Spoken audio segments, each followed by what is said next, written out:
now, and but I finally got some things put together, mainly from Ed Dale's 30-day challenge. I finally got some things put together and became an Amazon affiliate, and started making money with Amazon through article marketing. Who remembers the old concept of article marketing?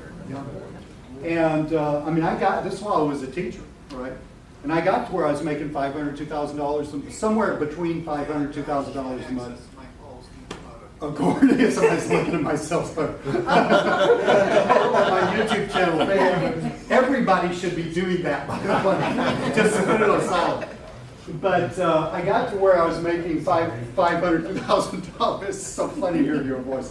$500, $2,000 a month doing that. And that was really, really cool. I mean, that was like, it wasn't enough money to quit my job with. But that showed, God, I remember where I was when I made my first buck online. Any of you remember where you were when you made your first buck online? I don't remember the exact amount. It was like $3.48. I was actually at work, and I was checking my Amazon account. And I mean, this is like the heavens opened up and the angels sang, because I looked at this, and there it was, $3 dot something something. And it was like, holy shit, this is real. And I had no idea what to do with it. But it was like, holy shit, this is not a bunch of crap. I have not been wasting like a year and a half trying to figure out crap. This is real. And look, I'm here, right? I'm a boss, I'm doing it. That wasn't supposed to be playing. Yeah, I got the idea of offline marketing from Ed Dale, because he said in this interview, businesses will pay people who knew stuff a ton of money. I quit my job in 2010. This is now 2018, so I've been self-employed since then. God, that was a great day.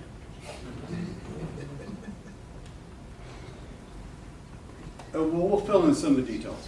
And look, again, I'm very approachable. Come ask me, okay? Look, I know I don't seem like this, but I'm basically an intense introvert. Okay, you might have to come find me. But once you find me, I will be happy to talk to you. Okay? So when I quit my job in 2010, I started, I told you I had that thyroid problem, right? And I was exhausted, and I just couldn't deal with it. And Ed Dale told me that I could sell this stuff to businesses. And I started, I was already making money, and I just couldn't deal with it anymore. I was literally working my way into a grave. Okay. So I called up my vice principal. She knew I had medical problems. And I said, I just can't do it anymore. She said, fine, we'll let you out of your contract, right? Hung up the phone, cool. Go see my wife. My wife starts crying. And I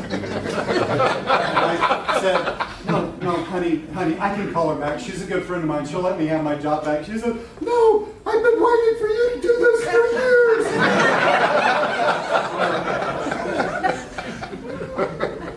And,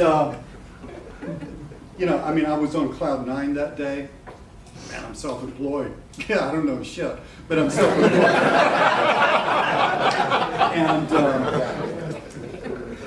the next morning I woke up and said, crap, I gotta make money. Fortunately, I knew how. All right. I'm gonna leave you with how. No joke. I mean, hand on a stack of Bibles, man. I'm gonna tell you something at the end of this webinar that you can freaking go out and do and actually start doing. I'm going to give you the details. It is not going to be hard, okay? I'm not going to just say like, here's a thing that you could do, maybe, like I could get on SpaceX and go out into space, I'm going to tell you what you freaking can do. Now, I don't know if you have, can I say the word cojones in this room? Yes, we're in San Antonio, I can use that word too. I don't know if you have the cojones to do it, but if you do, you can build a business just doing what I'm going to tell you today. No show, okay? Got any questions?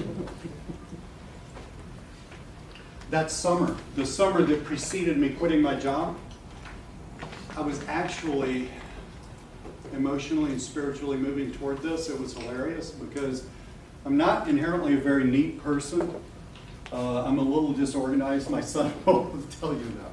And I cleaned up my room where I was a teacher because I knew in my heart I was not coming back. It was phenomenal. It had this humongous pile of trash. I felt guilty about it. It had this humongous pile of trash out in the middle. And I told the janitors, I said, look, man, I'll take it to the dumpster. No, we got it. You know, they were from Jamaica. It was more like, no, Mom, we got it.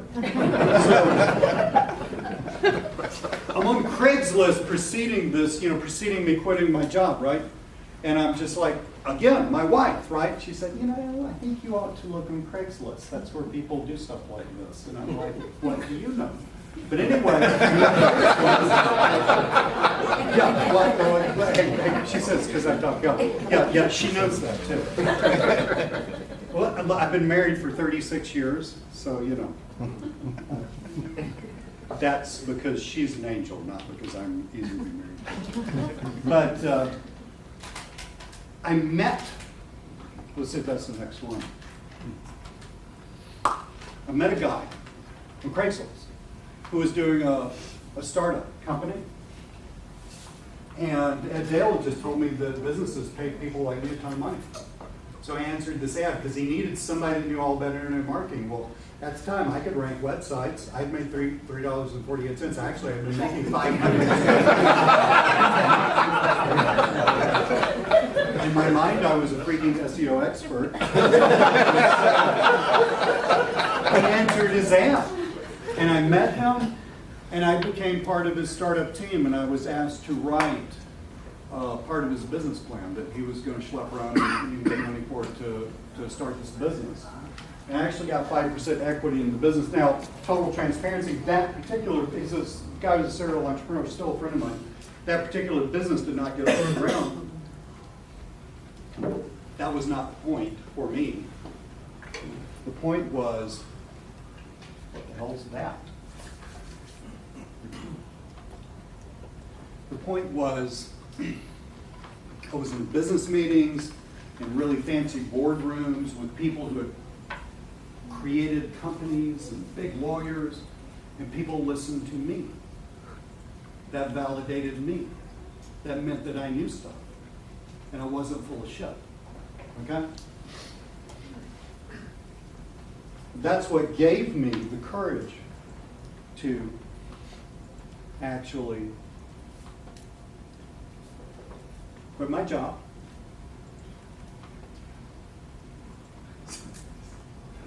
Amen, brother. The day I quit my job, now, just in all fairness, I sold real estate in the past, so I knew how to sell. And my dad really did sell aluminum siding. And when I was a little boy, the supper table, which is what we call dinner in the South, the supper table was all about pitches and closes and objection handling. And my father made me do things that would be considered like child cruelty nowadays, like set of light bulbs door to door in the summertime. Okay, when I was a little boy. So I knew how to sew. All right. But what I did was actually, it still works, and I'm going to show you what I did because it works today also. So at the end, make sure that you're wide awake and pay attention at the end. Cliff's, because I'm like on a roll, Cliff's going to give me plenty of time to show this to you. And I just know that I can see it in these eyes. The next day, literally, I'm going to tell you how I did it, okay? But I'm prospecting. We call it prospecting in the sales business. I'm prospecting. Who here has been in sales? Okay, thank God, you're in the right place. I was prospecting, and I called this guy up. It was an optometrist office, glasses. And I said, I blah, blah, blah, blah, blah. I'm going to tell you what blah, blah, blah is, just I said blah, blah, blah, blah, blah. I said, cool. I've been looking for somebody who blah, blah, blah. And I said, when can you come over? And I said, I don't know, it's going to be about, I had shit to do. It's going to be like 5 days of me just sitting around my underwear. It's going to be like 5 days, right? And he said, well, we really need to get this done. I tell you what, I can move around a couple of things that are non-existent. I can move around a couple of things, and I could come over sometime this afternoon. Would that work? Okay. I walked out of his place of business with freaking $800 check in my account. I mean, that brings tears to my eyes now. Because I looked at that and I thought, so, this is real, this works, and I can do it. I'm just a guy. Look, I know I'm a cut up, okay? And I know I'm a big ham, all right? And I think I'm a stud, but I'm really not. But I know that. But there is literally no difference between me and you. I was just a guy whose life was killing him, who had a dream, all right? My dad, I haven't shared this with many people, he knows about this. When my dad died in the year 2000, he died with regrets. I love my dad. My son and I are best friends. My dad and I were best friends. Okay, my son doesn't remember my father, but my father knew him for 2 years of his life. Okay, my dad died with regrets, and I had to listen to that, and that tore my heart open. All right, I determined not to die with regrets. I could fail, that was fine. I've done that a bunch, I was good at that.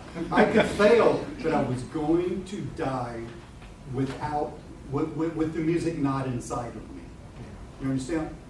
I was just going to lay it all out there. I could be the dumbest dumbass on the planet, but I was going to freaking try. You got it? The next week, and this was a referral from the guy that I did the business plan for, I was in this attorney's office.